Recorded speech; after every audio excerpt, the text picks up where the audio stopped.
My freedom was taken away when I was accused of a crime that I didn't commit. I was locked up. I was sentenced to death. I couldn't leave. I couldn't be with my loved ones. I had 2 young children. My son was 9. My daughter was 10 months old. And all of that was taken away. And I hadn't done anything. My husband, unfortunately, he was executed, again, for something we didn't do. He didn't just die when they put him in the electric chair. He caught fire because the electric chair malfunctioned.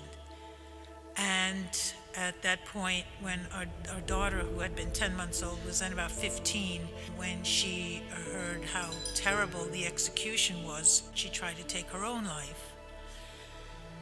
And I was helpless to help her. And I wished for that freedom to be there. I thought that if I could just be there, I could make a difference.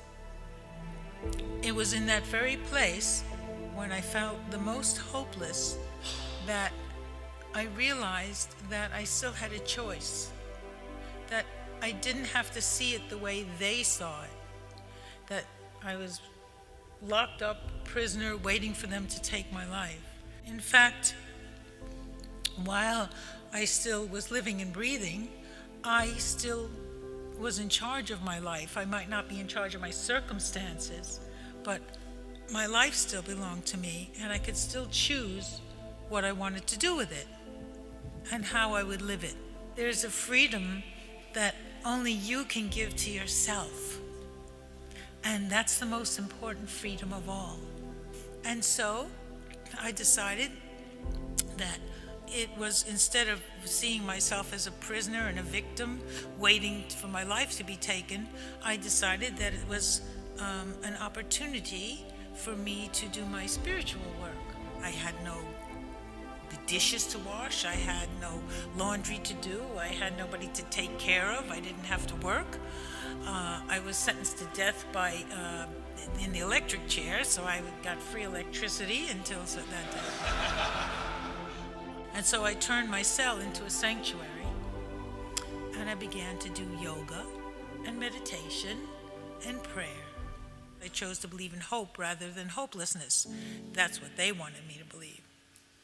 And so I actually found a freedom that I never knew before while I was sentenced to death, while they had supposedly taken my freedom away.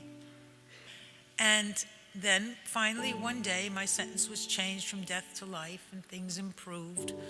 And so finally, with the help of lawyers who worked for free and friends who always believed in my innocence, I was released. But freedom wasn't what I thought it was going to be. See, freedom, that kind of freedom, isn't free. Who was going to feed me, and where would I sleep? I had no money. I had this little cardboard box of stuff. That was all I owned in the world. And I was a 45-year-old woman whom no one was going to hire. But it forced me to go back to the lessons that I learned while I was sentenced to death. And that was that there's this kernel of freedom, this essence of freedom that only you can give yourself. And once you find that, then nobody can take it away from you. I determined that, again, I wasn't going to be a victim and live in misery and anger and fear, and those were not the legacies that I wanted to leave to my children. Freedom is a gift that you give yourself, and you can free yourself from your past and from your circumstances. Not that you can change them, but you can change how you behave within those circumstances. And the main thing that I taught them is that no one can take away the freedom to love one another. I'd just like to leave you with another little song. It's a song that if you open up your heart and let your little light shine out of your heart, no one can extinguish that. This little light of mine, I'm gonna let it shine. This little light of mine, I'm gonna let it shine. This little light of mine, I'm gonna let it shine. Let it shine, let it shine, let it shine.